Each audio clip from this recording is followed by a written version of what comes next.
if you're a fitness coach, there are a lot of things in the business that you need to track, but you might not know what to actually track.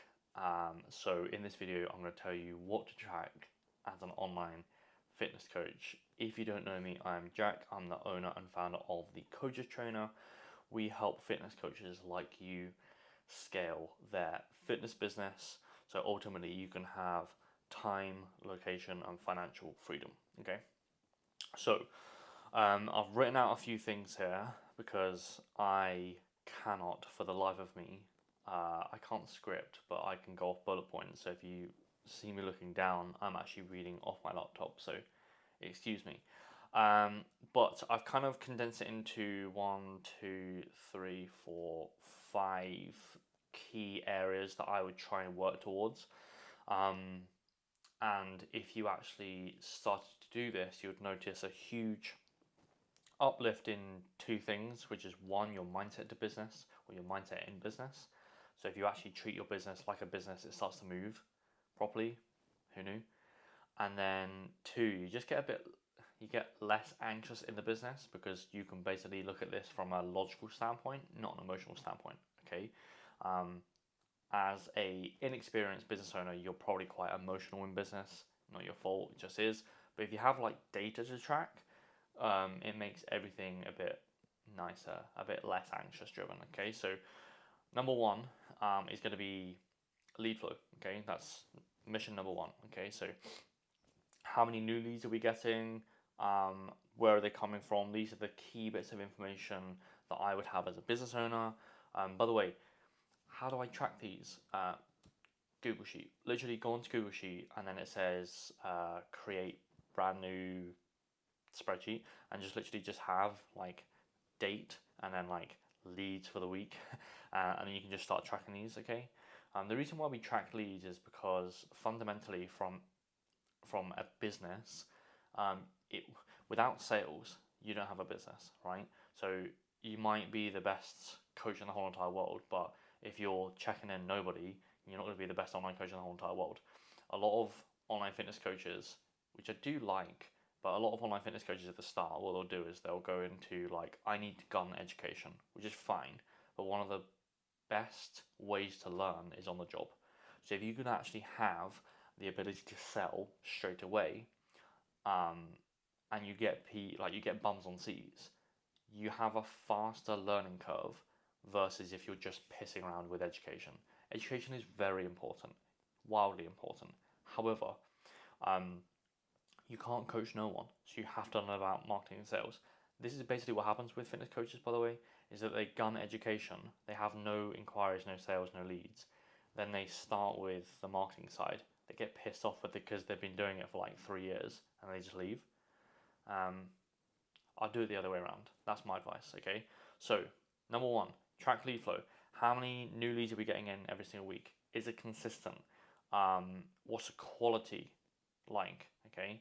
Out of the inquiries, how many book on a call?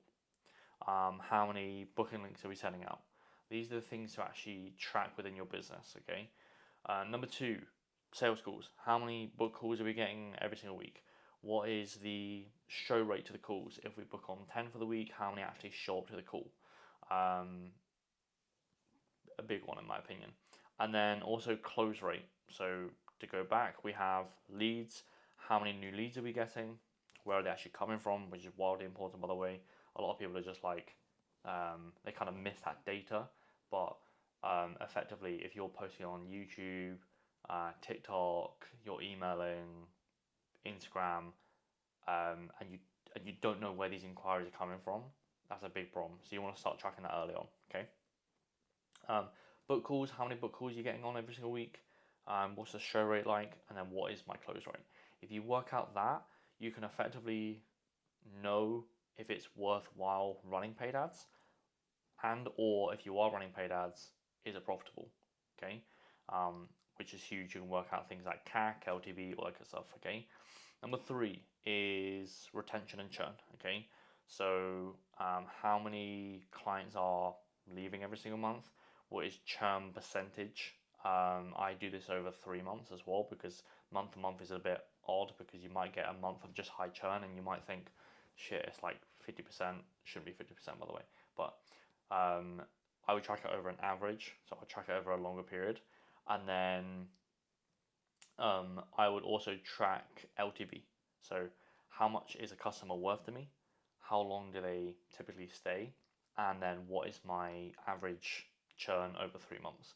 If you've got those three key bits of information, to be honest, on all of the business metrics that you have here, I would make this one the biggest priority, which is churn. Okay, because effectively you could actually scale by only having 1 to 2 net positive clients in the door every single month. But I would much rather, as a business owner, not have that be 10 in, 8 leave. I'd much rather have it as 5 in, 3 leave. Or I would much rather have it as like fucking 3 and 1 leave, right? Because you have to work less with the whole marketing and sales department, okay? And it puts less pressure on that side as well. Because as a fitness coach, you might go for a dry spell of like leads, or show rate might be a problem, or close rate might be a problem. And then if your churn is really high, and this is a problem in the sales department, the business is on the decline, okay? So obviously you don't want that.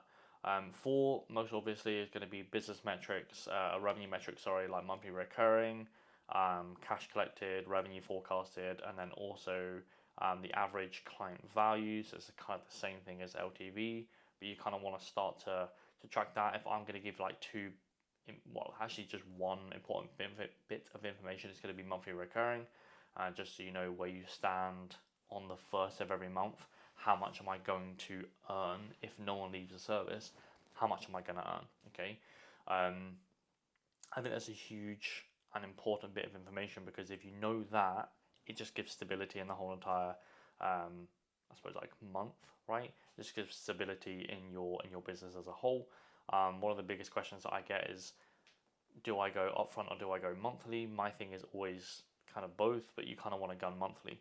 Reason for that is because it puts less pressure on sales. Okay, so let's just say, for example, monthly recurring, I make $5 grand a month, versus MRR, I made 15 grand last month, but then this month I've got zero. So it puts a lot of like anxious strain on the business, because you then have to like gun sales. And again, if you have a dry spell with lead flow, or the sales call, or the show rate is off, or the close rate is off, you're pretty bollocks, right? And it puts a lot of like, it gives the business a lot of like anxiety. I'd much rather be less volatile, less anxious in business, okay? And then 5, efficiency metrics. Things like client acquisition costs. So if you're running paid ads, how much is it costing to get bums on seats effectively? You can also do things like time to onboard a new client. The reason for that is because you could actually reduce client churn rate by onboarding them quick. So one of the biggest things that I go through with TCT members is how quick can we actually onboard them so they actually get actionables quick. Because let's just say, for example, it's a Monday and I can onboard you on like next Monday. They have a week in that service to basically be like, this is pretty shit. You want to impress the fuck out of them straight away, because if you can impress the fuck out of someone straight away and they can see an ROI immediately, they're going to stay in service for ages. Okay, so I try and time how long it takes someone, or how long it takes a coach to actually onboard a client, so they can just get cracking into it. One of the biggest reasons for churn is that. Okay, so yeah, just basically speed that up a little bit. And then revenue per hour worked. This is a good one to track, because effectively you could be working 60 hours a week, which is hustle mentality, and then you could be earning $5 grand a month. But when you actually look at like how much you're actually earning on an hourly rate, you might as well go and get a job at Tesco's, right? So one thing to look at as a business owner is, how can I earn the most amount of money per hour? When I look at productivity, one of the biggest buzzwords in business is productivity, right? How can I be more productive in business? Okay, and a lot of the time, productivity is linked to work, all right? So it's linked to like, I'm so productive because I worked 8 hours, right? But to me, productivity is if I can do a task in 30 minutes, but it's taking you 8 hours, I'm more productive than you, right? So in that time frame, how much money am I making in that hour, right? Versus you, right? Because if my business, or if I have a business that's making 5K a month, but I'm only working 5 hours a week, versus you who's working 60 hours a week, who has time, financial, and location freedom truly? Because you could be in Dubai and earn 5K every single month, but if you're working 60 hours a week, when the fuck are you going to go outside? It's too hot for me anyway, but right?